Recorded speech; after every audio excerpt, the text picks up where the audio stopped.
Aquí estuvo Heliópolis, la vieja ciudad de On, donde, según se dice, se levantó el primer templo de Egipto cuando el país emergió de las aguas después del diluvio.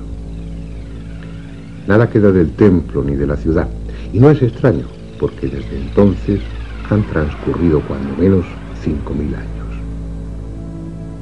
En época mucho más reciente, en el siglo III a.C., vivió aquí Manetón, un sacerdote guardián de los archivos sagrados del templo de On.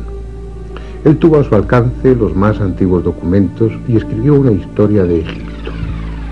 Con su última parte, la que se inicia en tiempos de Menes, el primer faraón de la primera dinastía, arqueólogos e historiadores están de acuerdo. Pero lo que, según Manetón, sucedió antes de esa historia conocida de Egipto, solo los más románticos pueden aceptarlo, porque este sacerdote historiador, que pudo consultar los más viejos archivos, afirmó que antes de la primera dinastía hubo otras 6, cuyo reinado duró 24.925 años. Pensar que 30.000 años antes de Cristo ya había comenzado la historia de Egipto produce escalofríos, pero lo cierto es que el pasado acumulado en las arenas de este desierto y a ambas orillas del Nilo es conocido solo en parte. De forma misteriosa, surgió de repente una cultura perfectamente desarrollada.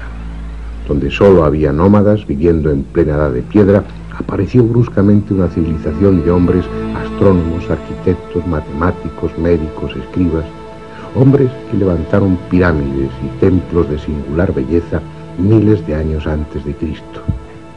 Ciencia antigua, dioses que ya eran viejos antes de que nacieran los que ahora se veneran, todo cabe en esta tierra y en los milenios que duró su historia. Todo menos una construcción singular, una montaña artificial que alguien levantó para desafiar al tiempo y dejar a los hombres del futuro un legado que fuera la síntesis de todo el conocimiento. Una colosal pirámide que encierra en sí misma todos los misterios.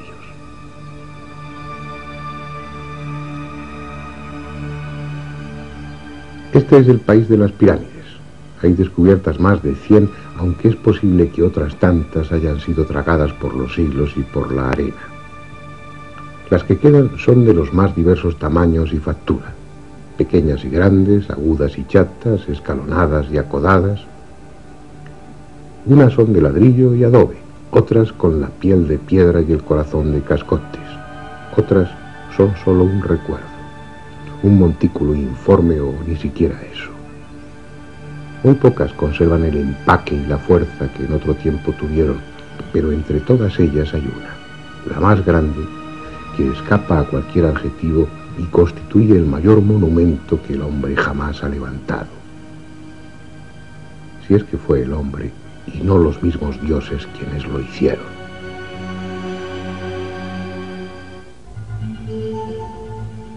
A 12 kilómetros de la moderna ciudad de El Cairo y a orillas del desierto libio hay una meseta llamada de Giza. Tiene apenas 40 metros de altura, los justos para dominar los frondosos palmerales de la ribera occidental del Nilo.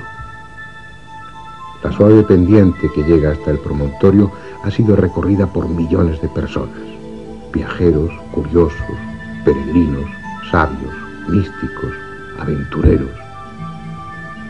Todos ellos atraídos por el misterio que rodea a este edificio singular.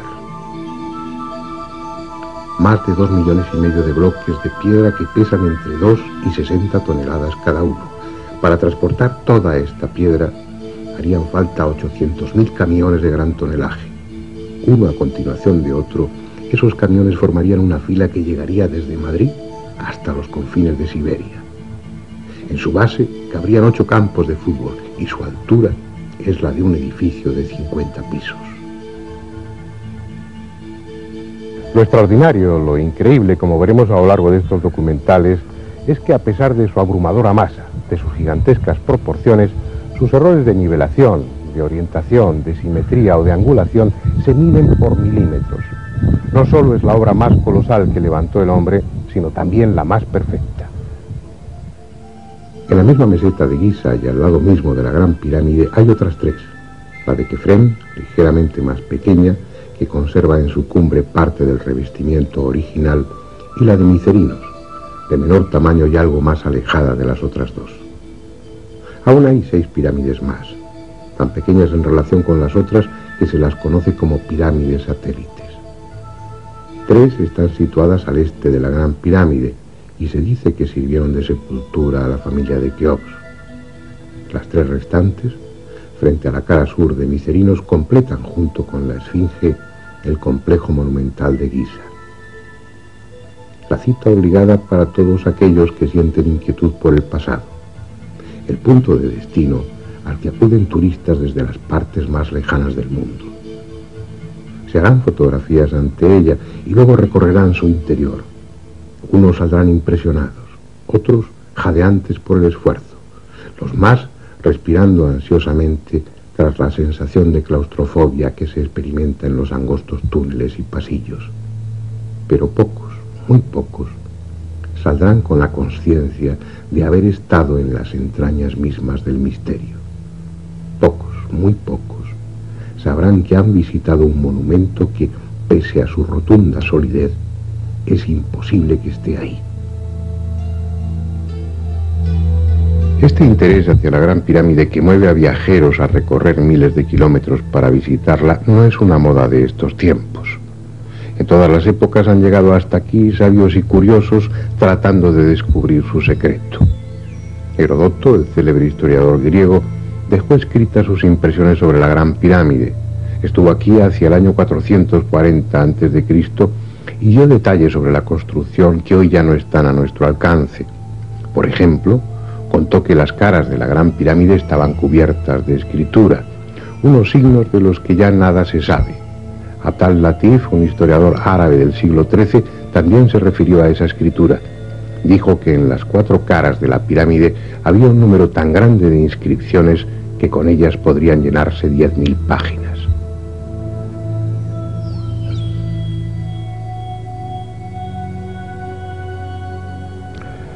Así pues, griegos y árabes vieron algo que nosotros ya no podemos ver: la Gran Pirámide cubierta por su capa de revestimiento.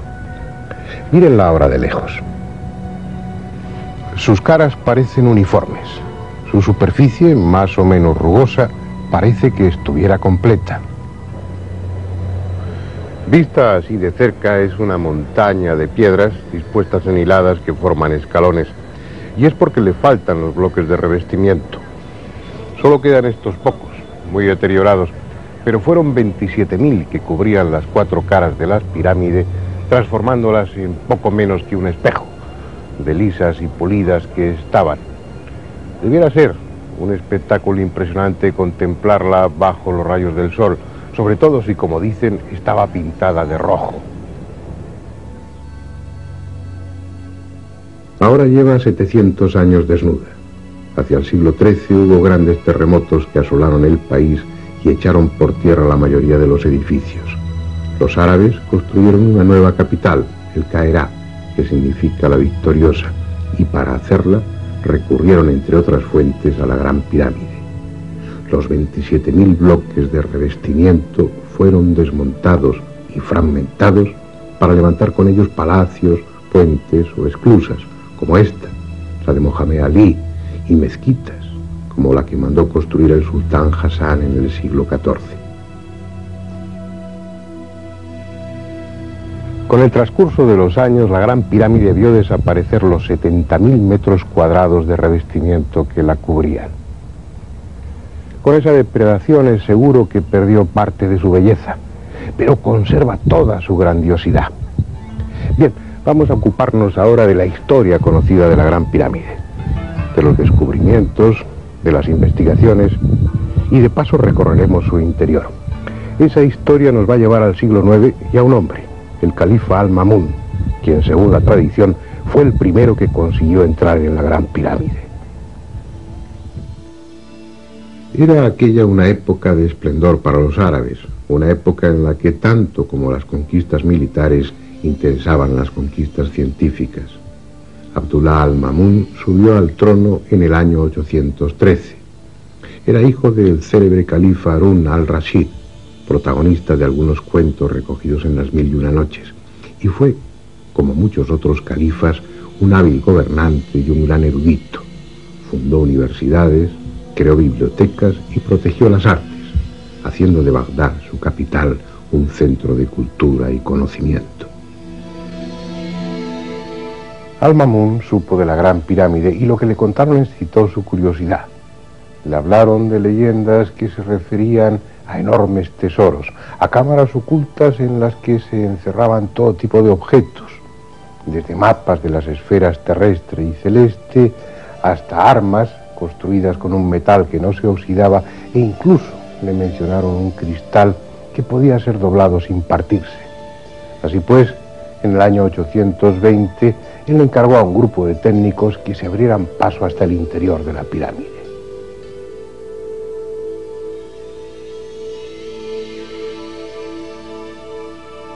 El resultado fue esta galería por la que hoy entran los turistas.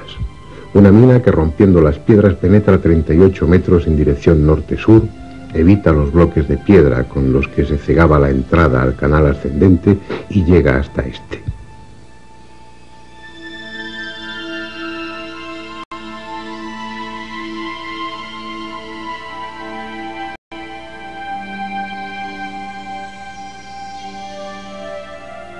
Dicen que los obreros oyeron bajo ellos el ruido producido por una piedra al desprenderse y excavaron un pozo, encontrando así el canal descendente y subiendo por él la auténtica entrada de la pirámide.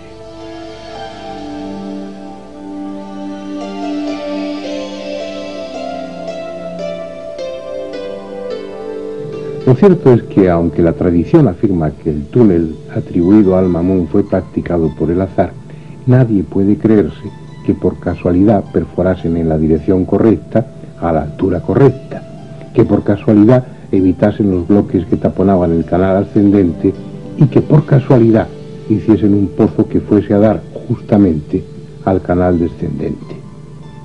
Lo más probable es que Al-Ma'mún ya conociese la existencia y disposición de los canales antes de abrir el túnel. Y de hecho hay textos que parecen demostrar que la entrada y el canal descendente eran conocidos de antiguo.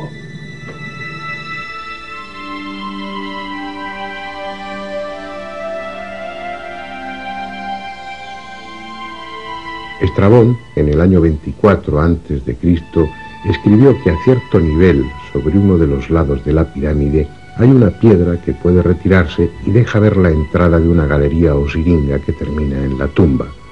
Según Estrabón, el pasaje era angosto y bajo, de menos de 1,20 metros de ancho y de alto. Ese pasaje descendía 114 metros hasta una cámara excavada en la roca viva a 46 metros por debajo de la base de la pirámide. Esa cámara estaba medio llena de agua infestada y de sabandijas. Los datos que proporciona Estrabón son tan próximos a la realidad que no cabe la menor duda de que él conocía la auténtica entrada a la pirámide, esta precisamente donde estamos. También hablan de ella Heródoto y Plinio, aunque con menos detalle, pero mencionan la entrada, el túnel descendente y la cámara que hay al final de él. Según cuenta Estrabón, aquí, en esta entrada, había una piedra basculante dentro de las losas de revestimiento que permitía el acceso. No sabemos si eso es simplemente una leyenda o tal piedra existió en realidad. Bien, antes de entrar, vamos a ver con cierto detalle cómo es esta entrada a la siringa. Lo que primero destacan son los 4 gigantescos bloques de descarga que descansan sobre el dintel de la puerta. Muchos necios, con pretensión de pasar a la posteridad, han inscrito sus nombres. Pero la más estúpida de todas las inscripciones es la que hay en el bloque superior derecho. Está realizada en jeroglíficos por el egiptólogo alemán Lepsius a mediados del siglo pasado, y en ella se refiere al rey de Prusia, Federico Guillermo IV, y más ni menos que como rey del Alto y Bajo Egipto. En el triángulo formado por los bloques de descarga y el dintel hay 4 signos grabados. Un tetragrama que nada tiene que ver con la escritura jeroglífica egipcia ni con ninguna otra escritura conocida. No se sabe quién grabó esos signos ni cuándo. Quizás sean la obra de un bromista, o tal vez estén ahí desde el principio y constituyan la clave secreta de la pirámide. Bueno, creo que ha llegado el momento de que penetremos hacia las entrañas de la Gran Pirámide. Pero no lo haremos por el túnel abierto por Al-Mamun, que es el que utilizan habitualmente los visitantes, sino por la entrada original, que es la que estamos describiendo y que se encuentra a 17 metros de altura.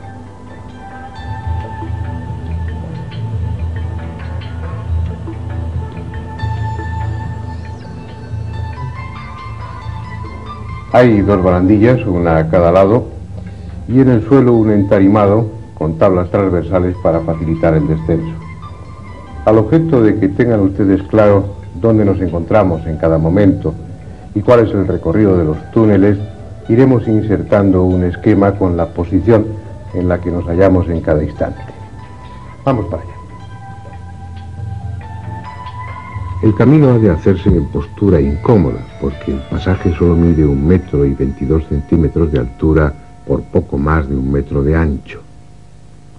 A los 30 metros de recorrido ya hemos dejado la pirámide y estamos bajo ella, hundiéndonos cada vez más en el subsuelo. Ese canal descendente tiene en total 105 metros y 15 centímetros de longitud, y estamos a más de 30 metros por debajo del nivel de la meseta. Ya abajo del todo, al final del canal descendente, se abre un pequeño tramo horizontal aún más angosto. Tiene apenas 90 centímetros de anchura por 80 de alto, pero merece la pena internarse por él y recorrer su corto trayecto. Apenas tiene 9 metros, porque al final está la cámara del caos.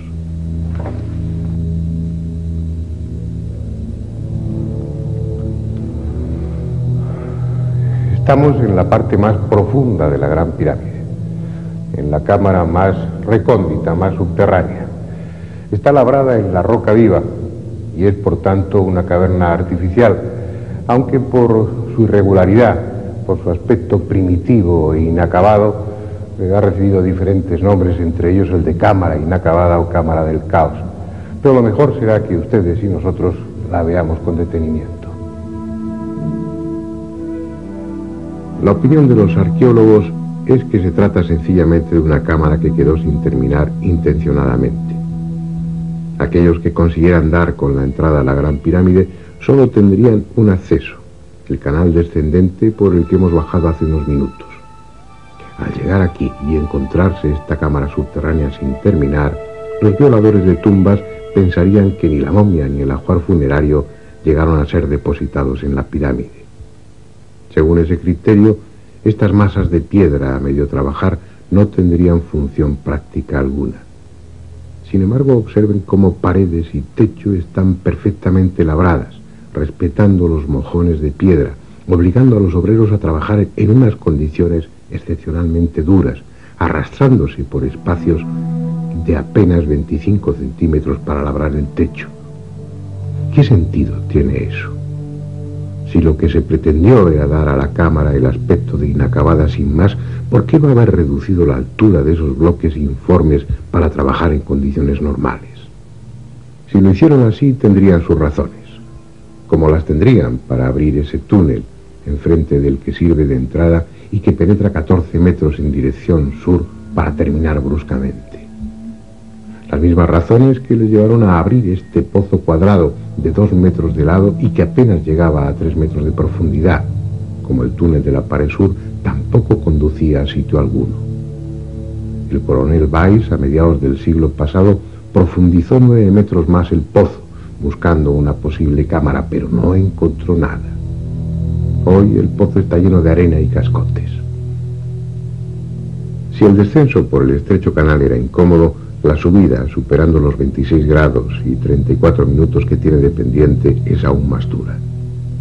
De seguir todo el trayecto del túnel llegaríamos a la puerta exterior, pero si cuando hemos recorrido unos 85 metros nos detenemos, veremos la entrada original a otro pasadizo, el ascendente, cegado por grandes bloques de piedra.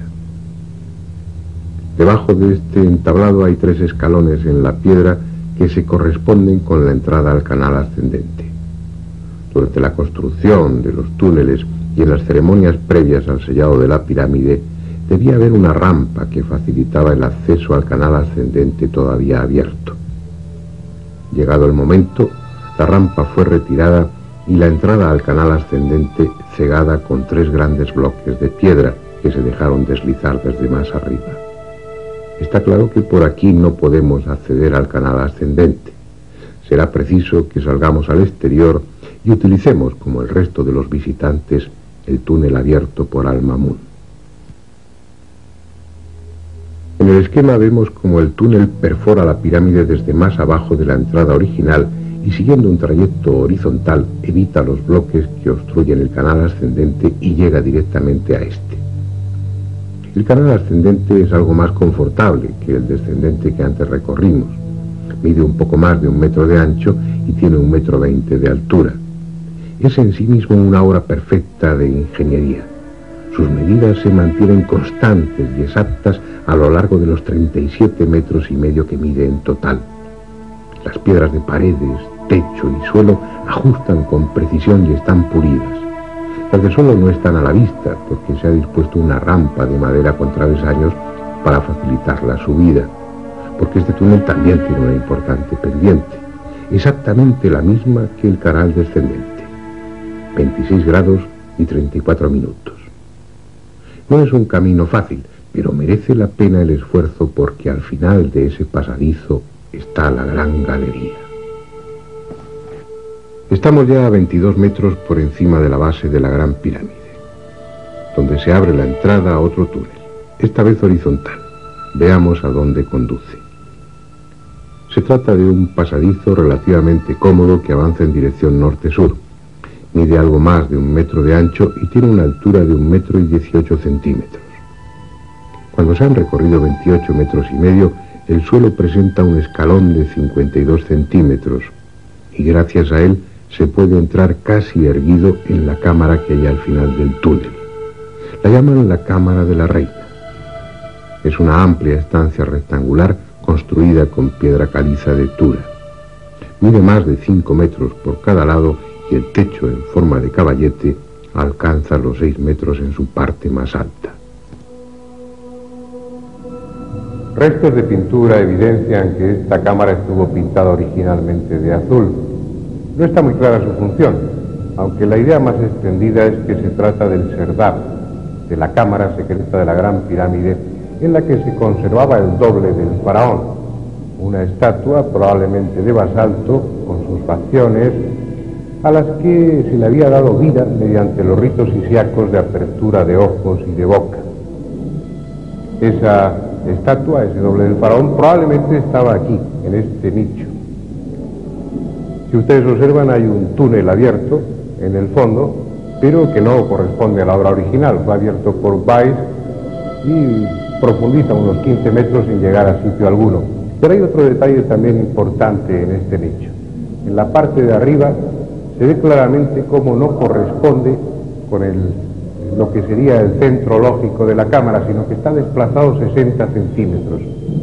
Y eso es con toda seguridad por una razón: para que el nicho y consecuentemente el doble del faraón, la estatua de basalto, quedase justamente en el eje de la Gran Pirámide, como así sucede. También, por delante del nicho, hay una serie de fracturas en la roca que indican que probablemente existió aquí un pequeño altar o una construcción ceremonial, pero todo eso son conjeturas. Los primeros viajeros que entraron en esta cámara dejaron escrito que estaba cubierta de escombros y que si hubo algún mobiliario original de esta cámara estaba totalmente destrozado e irreconocible. Pero hay otros 2 detalles muy interesantes en esta cámara: la existencia de 2 túneles o conductos, uno en la pared norte y otro en la pared sur, que no fueron descubiertos hasta 1872. Y no fueron descubiertos por la sencilla razón de que estaban tapados, de que la piedra continuaba y la pared era perfectamente lisa. No podía adivinarse que detrás de la piedra existían estos 2 conductos. No se trata de canales de ventilación, puesto que estaban intencionadamente cerrados. La suposición es que se trataba de canales psíquicos, por los que el alma del faraón entraba a visitar a su doble, a esa estatua de basalto que antes mencionábamos. En cualquier caso, la realización de estos 2 conductos que suben, se extienden a todo lo largo de la pirámide perpendicularmente a las paredes norte y sur, La realización de estos túneles, insisto, es una demostración del nivel técnico y constructivo de aquellas gentes, puesto que los planos no pudieron modificarse en ningún momento, ya que los canales se fueron haciendo a medida que la construcción iba avanzando. Esa idea de que eran canales para el paso del alma del faraón, del Ba, es la idea más generalizada. Sin embargo, uno se pregunta, ¿para qué dos canales? ¿Acaso necesitaba uno para entrar y otro para salir? Y aún más, ¿para qué la existencia de los mismos canales? ¿Es que acaso el alma no puede atravesar la piedra? Porque el hecho es que estos agujeros estaban tapados con piedra. Por lo tanto, el alma no podría entrar ni salir. Y si podía atravesar la piedra, entonces ¿qué necesidad había de los canales? Tal vez simplemente señalaban un camino, pero si es así, ¿por qué abiertos al norte y al sur, cuando en la vida de Ultratumba precisamente las direcciones importantes son el este y el oeste? Estos canales siguen siendo un misterio, a pesar de que en los círculos arqueológicos se sostenga que fueron canales psíquicos. Un misterio al que se ha venido a añadir otro nuevo, algo que complica aún más las cosas. En 1993, mientras se realizaban una serie de obras para mejorar la ventilación en el interior de la pirámide, el ingeniero alemán Rudolf Gattenbing tuvo la ocurrencia de introducir, precisamente por este canal, un pequeño robot provisto de una cámara de televisión. El robot ascendió sin problema durante los primeros 65 metros, pero llegado a ese punto tropezó con algo inesperado. Una puerta interrumpía su paso, una pequeña puerta en la que, a través de las imágenes que ese mismo robot grabó, parecen distinguirse dos pomos de cobre o de bronce de los que se desprende una estela de oscilación. ¿Qué hay detrás de esa puerta? Un secreto más de la Gran Pirámide. Bueno, ahora volvamos a ese punto en el que coincidía el canal ascendente con este otro horizontal que nos ha permitido llegar hasta la Cámara de la Reina.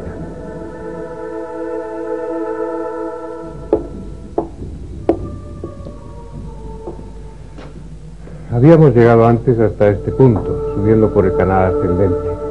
Aquí se inicia la gran galería, pero nos hemos desviado para penetrar por este túnel que nos conducía hasta la Cámara de la Reina.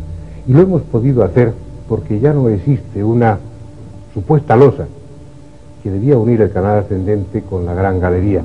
Pero estos 5 nichos en la pared dan a entender claramente que esa losa, que esa cubierta fuera de piedra o de otro material existía, y que este túnel, este pasadizo y esa cámara se conservaban en el más absoluto secreto. Pero ya la hemos visto.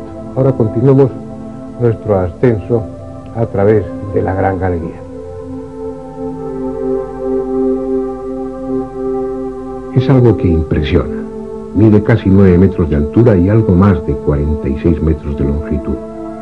Sobre ella gravitan millones de toneladas de piedra. Y quizá fuera mejor no saberlo, porque ese peso llega a sentirse en el ánimo y lejos de tranquilizar al viajero, este amplio espacio de la gran galería parece agobiante y a punto siempre de derrumbarse. Sin embargo, no hay solidez más probada, porque permanece así, inalterable, desde hace quién sabe cuántos miles de años.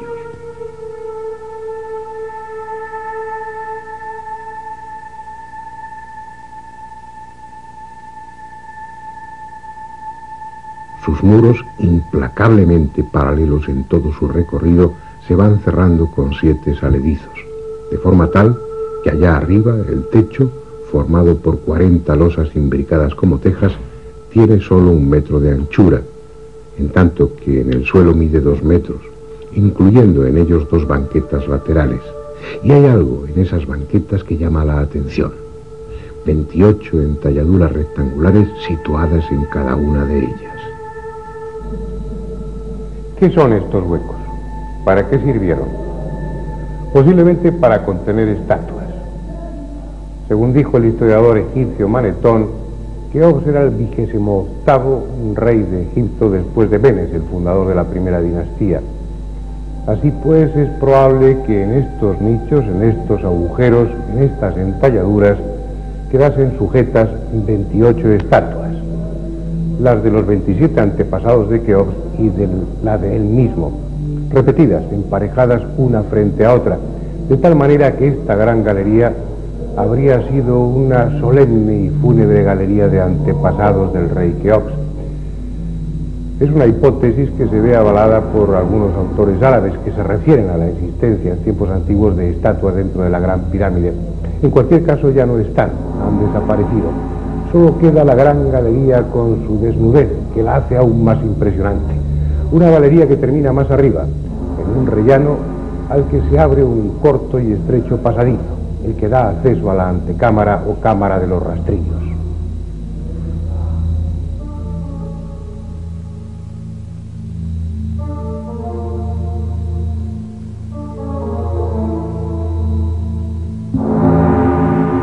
De todas las estancias de la Gran Pirámide, esta pequeña cámara es la que parece haber desempeñado una función más definida. Las 3 correderas talladas en las paredes laterales, las 4 ranuras verticales de la pared sur y algunos otros detalles sugieren que esta cámara quedaba cerrada con 3 losas de piedra que se dejaron deslizar desde arriba mediante un sistema de cuerdas. Cuando entraron los primeros profanadores, las losas habían descendido y estaban en su sitio, tapando el acceso a la cámara del rey.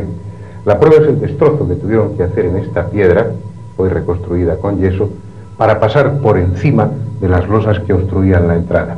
Hoy de esas losas que taponaban el conducto no queda ni resto, y el acceso a la cámara del rey está perfectamente abierto.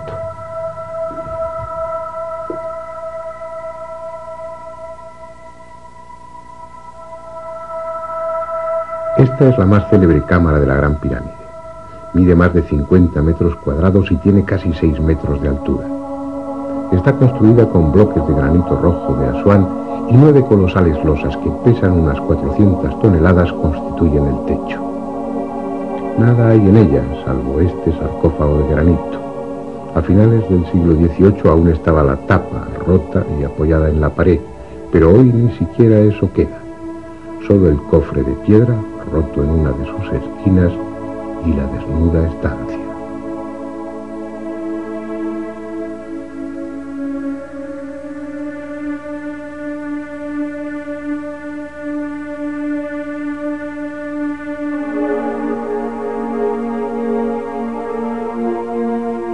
En 2 de las paredes, la norte y la sur, se abren 2 canales de ventilación.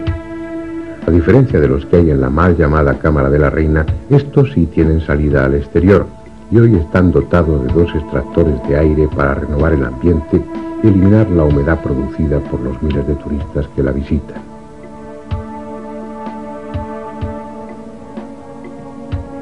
Bien, aunque limpia de escombros y de eyecciones de murciélagos, este interior de la Gran Pirámide que acabamos de visitar es prácticamente el mismo que se encontraron los árabes del siglo IX.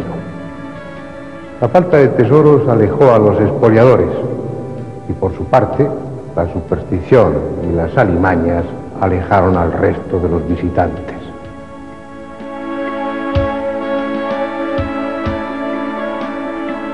Más tarde, la demolición de toda la capa de revestimiento para abastecer de piedra a El Cairo supuso la acumulación de grandes cantidades de escombros.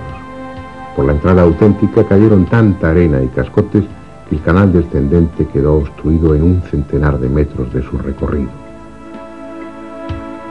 El túnel inferior, el que abriera al Mamún, ni siquiera era visible porque el desierto y los escombros cubrían la pirámide hasta 10 metros de altura. Y así estuvo durante siglos, hasta el Renacimiento, época en la que volvió a renovarse el interés por las culturas antiguas y los pasadizos fueron de nuevo abiertos. Hubo otros visitantes y se produjeron nuevos hallazgos. En 1638 llegó hasta aquí John Greaves, astrónomo matemático y geómetra inglés. Leyendo a Pitágoras dedujo que en la Gran Pirámide estaban registradas las medidas fundamentales de la Tierra, y él fue el primero en señalar la existencia de un pozo del que hasta este momento no había constancia escrita. Un pozo que con toda seguridad ustedes no conocen. Vayamos de nuevo al interior de la pirámide para verlo. Estamos en la parte inferior de la Gran Galería. La ausencia de un sillar deja al descubierto un estrecho canal que desde hace muchos años está cerrado a los turistas y que por su trayecto casi vertical es conocido como el Pozo.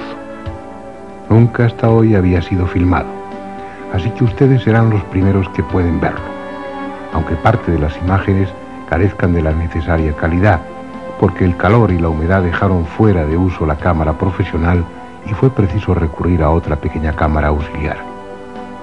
En realidad no es un pozo, sino un canal de 70 metros de longitud que, salvando un desnivel de 50 metros, comunica la Gran Galería con el canal descendente, muy cerca de la Cámara del Caos. La parte superior del peligroso canal está abierta en la mampostería de la Gran Pirámide y fue excavada cuando el monumento ya estaba construido.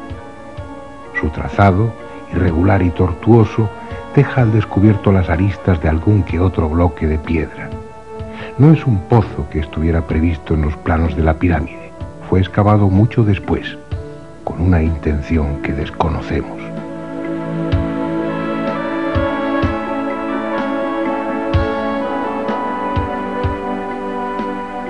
Ahora estamos en la base de la pirámide. Hasta aquí hemos descendido por entre las piedras de la construcción. A partir de este punto, la galería está excavada en la meseta. Y es en este tramo, inmediatamente por debajo de la pirámide, donde se encuentra una pequeña gruta, puede que natural o abierta por buscadores de tesoros hace muchos siglos.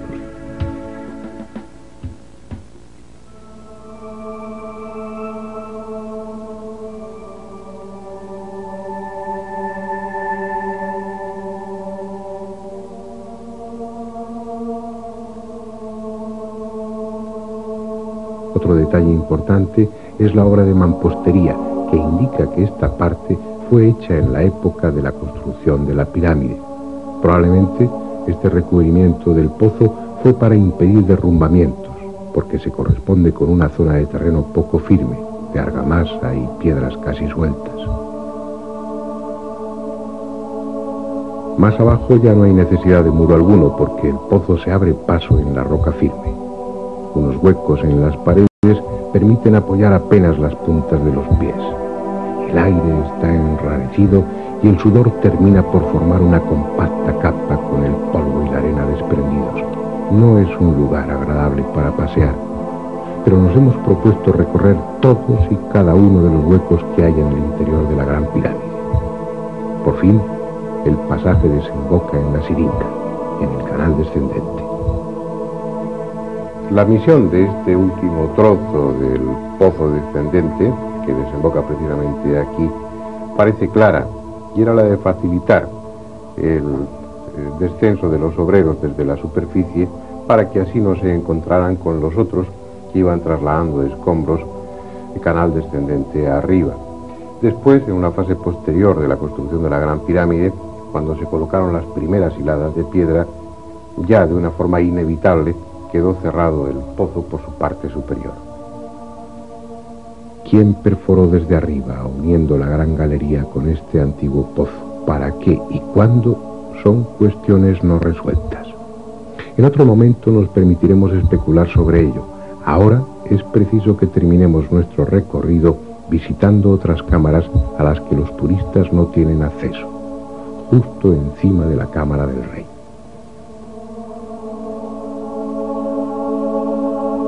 Fue Nathaniel Davison en 1765 el que descubrió accidentalmente que en la parte superior de la Gran Galería, pegado al techo, se abría un boquete cuadrado de 60 centímetros de lado. Estaba casi cegado por excrementos de murciélago.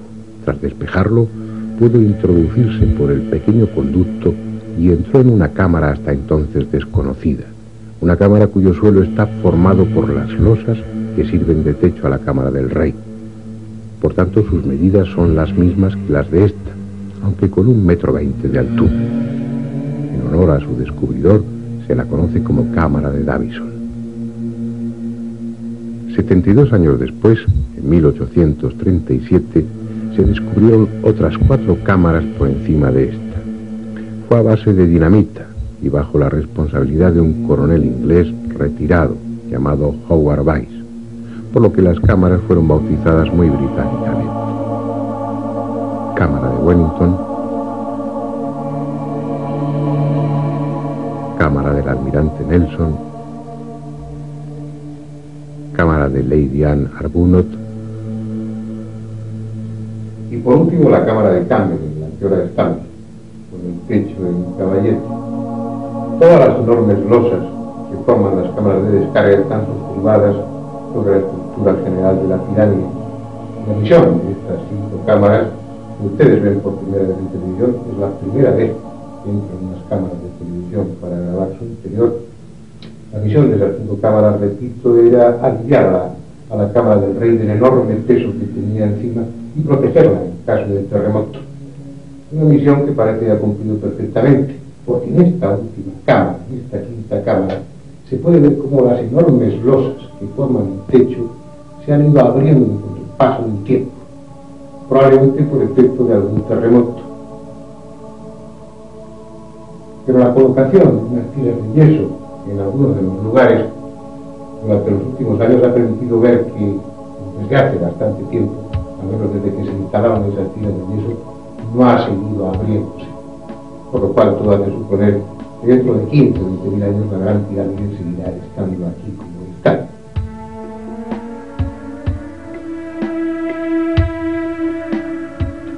Hay en esta 5ª cámara de descarga, la última, un elemento clave en la historia de la gran pirámide. Este cartucho, esta inscripción en la que, según algunos, está recogido el nombre de Keops. Así pues, estos jeroglíficos y la mención que hace Heródoto serían las 2 piezas fundamentales para sostener la hipótesis de que la gran pirámide fue construida por orden del faraón Keops. Pero hay otros que piensan que no, que lo que figura en esta inscripción no es realmente el nombre de Keops, sino una versión un tanto alterada del nombre del dios solar Khnum, por lo cual no quedaría nada más que el testimonio de Heródoto, que como veremos en su momento también es más que discutible. Por otra parte, en una antigua inscripción jeroglífica denominada la Estela del Inventario, se afirma que la Gran Pirámide ya estaba construida en tiempos de Keops y era conocida como Templo de Isis. Esa misma inscripción dice que Keops se hizo enterrar junto a ella en una pirámide más pequeña.